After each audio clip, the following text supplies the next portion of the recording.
Cześć!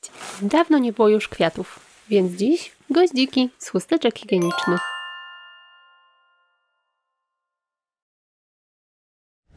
Asiasiowo. Chusteczkę rozdzielam na dwie warstwy. Dodaję jeszcze dwie chusteczki.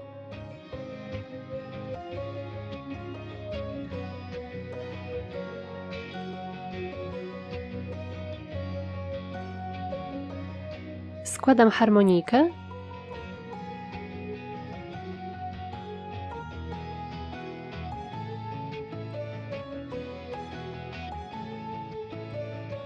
Którą rozcinam na połowę. Powstałą harmonijkę obwiązuję przez środek drucikiem.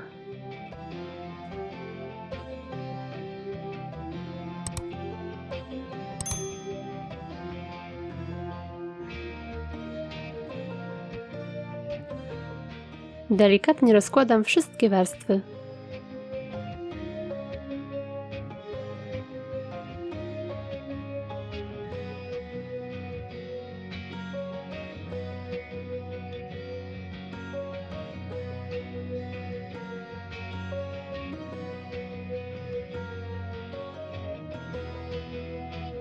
Z krepiny wycinam liście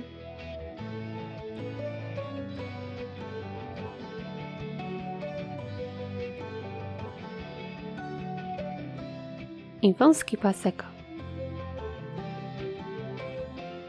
Liście mocuję pod kwiatem.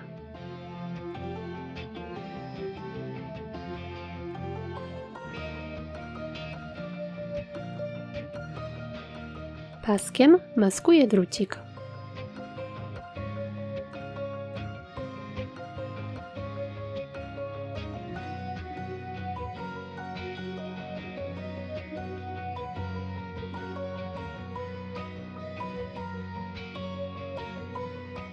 Na koniec markerem zaznaczam zakończenia płatków. Możecie to zrobić, ale nie musicie. Zajrzyjcie na mój kanał, gdzie znajdziecie mnóstwo innych pomysłów na kwiaty. Dziś do naszego kącika inspiracji przykicał zajączek ze sznurka wykonany przez Agę. Czyż nie jest słodki? Do usłyszenia!